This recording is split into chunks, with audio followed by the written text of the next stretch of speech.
would you like to see happen 5 years from now? Okay, these are things to think about. Something that you might want to, if you don't have a garden set at all in place, maybe you want to accomplish by the next season approval to have a garden. Maybe you want to accomplish by the next month a space where it's going to go and have approval for that space. Maybe you need to find water and make sure there's water in that space. It's another step. All of these steps take some time. All of these steps take approval. We have to have approval for everything.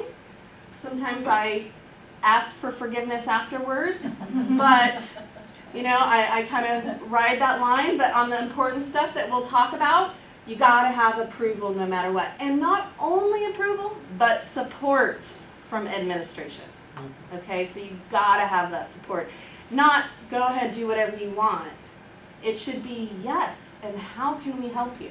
So you want to try to foster that with your administration. Show them how important gardens is. Tell them, show them this scientific information that I gave you. Okay? Show them that these are important to the kids and get their support. Because if you don't have their support, you know, they could leave the next year and then you got to start all over again. And without that support and something set in stone, this is what this school is doing and this is how we're moving forward, then you will have that support from your administrator. Okay? Millie, can I ask a Yes. quick question? Absolutely. Is that one of your schools, the slide before? Yes, almost all of these slides are my schools. And is that a Hugo? No, what they're sitting on? No, what's in front? Oh, it's- foreground. I'm sorry? Is that a keyhole garden? Oh no, this is just a brick planter Okay. space. And then the students are sitting on hay bales, which are our seating in the garden because we could not afford anything else. So every year I buy hay, I buy straw, rice straw every year, and that rice straw eventually sit on it all year and it kind of biodegrades through the rain and the winter. And by the end of the year, the next year, I'm able to use that straw as mulch in the garden. So it never just is being used for sitting on. It has multiple reasons for being in the garden. So, and we'll talk about that quite a bit coming up. All right, so page 7, breaking it down. You want to know the importance of creating goals. Knowing the material and resources needed, importance of finding responsible leaders, setting completion dates, and reasonable ones. Know that things, and I'm going to say this a lot, things take a long time. Things take a long time to grow. So in order to have a successful and sustainable garden, it's going to take time. You need to set reasonable goals for yourself. And try to understand what those goals might be. Like I said, it could be water, it could just be getting approval, finding a team that's going to help you do that. And if you can't find a team, is your school able to pay for a garden coordinator? Okay? Having a paid garden coordinator is probably your #1 best bet because parents come and go. Parents come and go. And if a parent is really dedicated and taking care of that garden this year and next year and then their kid graduates, well, that parent probably isn't going to volunteer anymore. And now your garden program is gone. So having that important person, even if it's a teacher, having an important person who is the coordinator of that garden is important. And knowing what materials and resources you need. And I will go over that some more as we go on. Year-round gardening tasks. You'll see that. It is a 2-pager, page 9 and 10. This is, you know, you really got to study this guide because if you don't have gardening experience, you won't know any of this stuff. If you look on page, is it 9? Yeah, page 9. I'm looking at it upside down. You'll see that there is fall, winter, spring, and summer. Tasks through the seasons. Planting options for that time of the year. Harvest options for that time of the year. And program tasks that you might need to accomplish during that year. So you'll see that in fall, well, where are we? We're in winter, so let's talk about winter right now. Winter is the time for pruning trees and shrubs. We just, last week, I taught my kids how to prune, and they pruned all the things in the garden for me. It's a great learning experience. Pruning is not easy, but kids are they really like to cut things up, right? So give them that job. Show them how to prune. Give them all the information about that. Rejuvenate perennial areas by adding compost around plants. Well, now you know it's time to harvest some compost and just do some compost sifting in order to do this task in the garden. Cut back dead flowers and stalks. Well, that went along with our perennials. We also, with our pruning, we also deadheaded that day. So a couple of students had the rose plant, and a couple other students had the pear tree, and a couple other students had the deadheading of the calendula and some other plants that we had, flowers we had grown. Let's see. Planting options for this time of year. You can plant broccoli, probably by a transplant. You can plant spinach seeds. Lettuce right now you can plant. We also have been planting peas right now, and radishes, which you can grow all year round. In particular, watermelon radishes, because they look like watermelons, and the kids really dig that. And we're going to talk some more about some specialty plants and importance of those a little bit later. Those are annuals. So perennials, we could grow, now is the time to plant your bare root trees. So if you want to put in a fruit tree, now is the time to do that, okay? Raspberries and blackberry canes, all the canes in fact. There's lots of canes that you can grow, grapevines and that, and they're all available in the stores just about now. Maybe coming next month for the canes, but the fruit trees have arrived in your nurseries and they're ready to be planted. Let's see, harvesting options from right now. Spinach, broccoli, chard, potatoes, fava beans, lettuce. If you planted all of these things in late summer and early fall, you might have some of this stuff.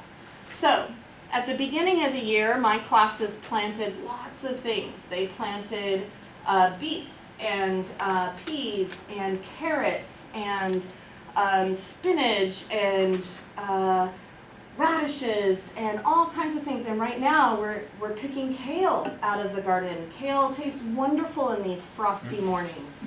They will eat kale right off the tree.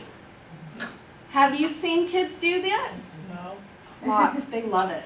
Especially on a cold morning, and you tell them that kale is going to taste really good right now on this cold morning. And they actually, I've seen kids take the big old long kale leaves and stuff other things in it, like a carrot or a couple of radishes or some lettuce in there, and they eat it like a taco, a kale taco. It's wonderful.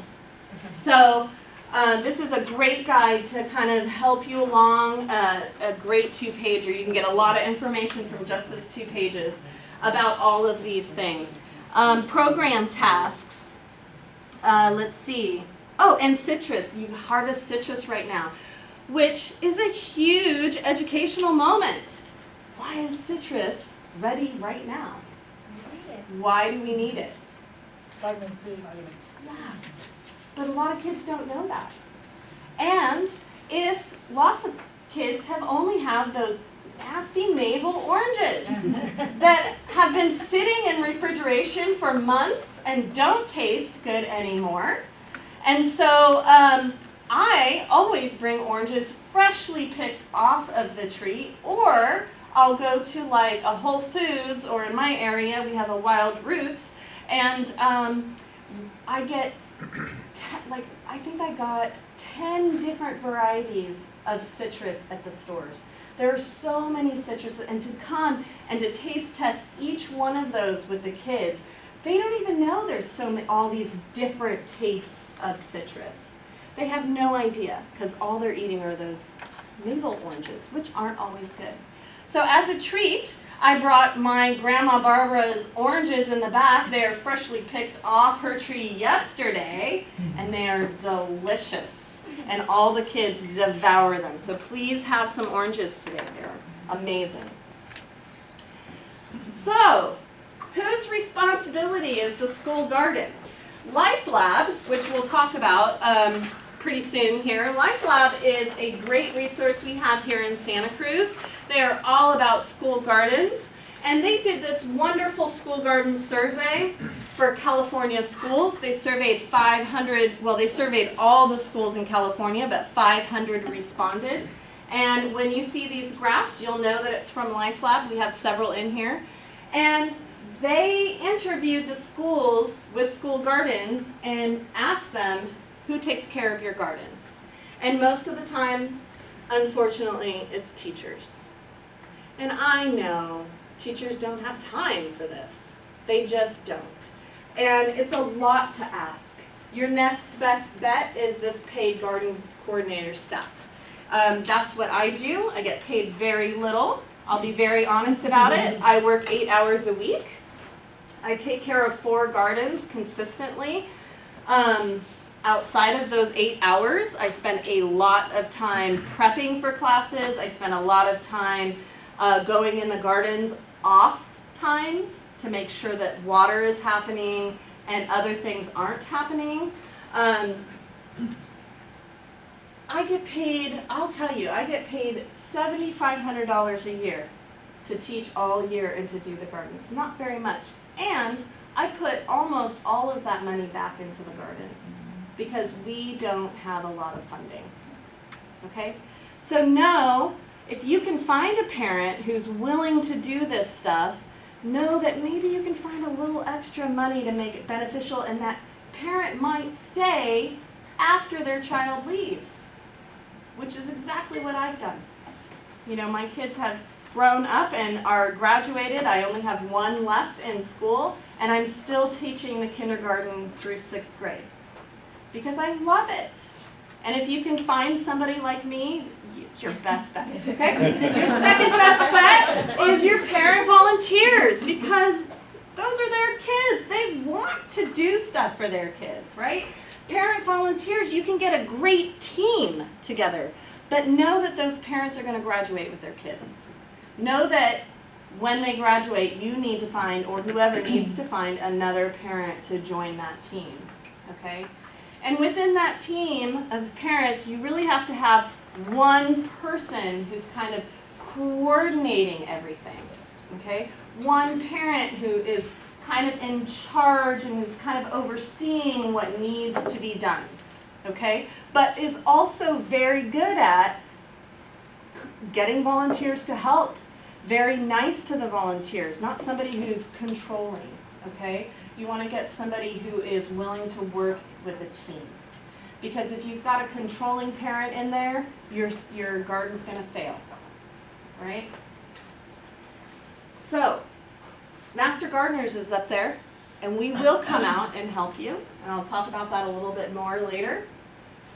But we are not the people who are in there taking care of the gardens. We are there to support you, we're there to answer questions, we're there to help you with irrigation, not setting it up, but helping you figure out how to set it up. We're there to help you set up compost bins and worm bins, and maybe come in and do a little presentation to your students.